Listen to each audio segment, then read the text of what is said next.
For green belt, we take our locks and we need to be able to go from one lock to the other. That's called lock flow. It's important that you maintain pressure, but you also don't maintain so much pressure that you make it hard for you to flow from one to the other. The movement is really going to be key. I'm going to go through each position as in the locks work in order from finger lock at white belt all the way through hammer lock, which is our last lock at blue, although that is no particular order, and then I'll do a few at random. So if I start with a finger lock is done by splitting the fingers, bringing the hand down and twisting. Everyone here should know the locks, so I'm not going to go into detail about the locks themselves. Every flow that you do is that you're feeding one hand to the other. So it's not that I do a lock and then I go get another lock. It's always about feeding. So in this case, when I feed this across, that allows me to get to the kotegash, is my wrist lock. From here, I need to invert the hand, so I'm going to swing it around and back, and that swing is important so the person can't get out of it. And here's the Nikyo. If I twist the Nikyo and I start to make the arm bend, that's going to allow me to come out in the back and be able to get the Sankyo. Then I pull the elbow in for the compression, straighten the arm out for the arm bar. That position, I can grab the wrist, swing back underneath for the Shienage. Now from this side, I'm going to draw back, push through the elbow, reverse position, and come across for the hammer lock. This is a good drill for all of you to be able to do, although it's going to be really hard to practice this unless you're home with a sibling or a parent who's willing to give you their arms.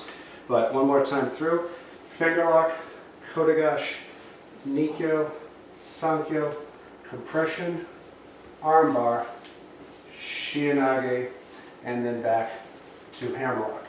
Now since you know all those locks, you should be able to find out how they flow, and just by practicing. If you're having any difficulty with the locks, go back and study the previous videos so that makes more sense.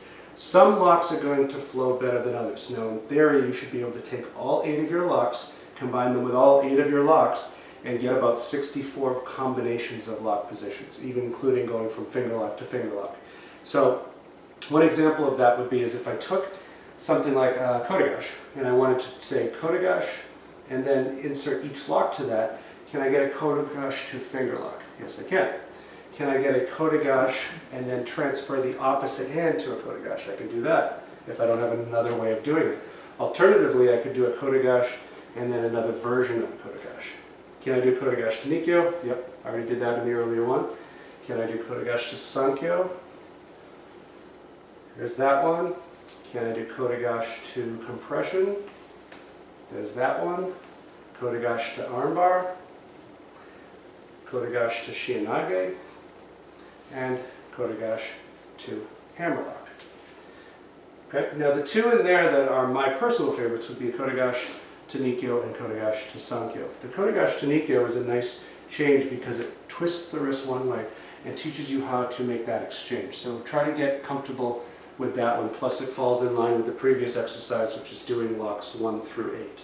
The other one that I really love, and if you've learned how to do a Shienage recently, we discovered that a kotegash position teaches you how to get to the Shienage. So if you take one of them and it looks like another one, that's going to be an easy flow for you. It's just about maintaining that pressure. Some of them are going to work very challenging to get from one to the other, and that's fine. It could be because you're not as comfortable with that lock. It could just be the nature of the lock itself. So if you take any of your locks, combine them with other locks, and see if you can make that flow. One other piece that you can do is challenge this, is write them all down on a piece of paper, and then just pick out random locks and see if you can make each of those locks flow together from one to the other. So this is your green belt lock flow.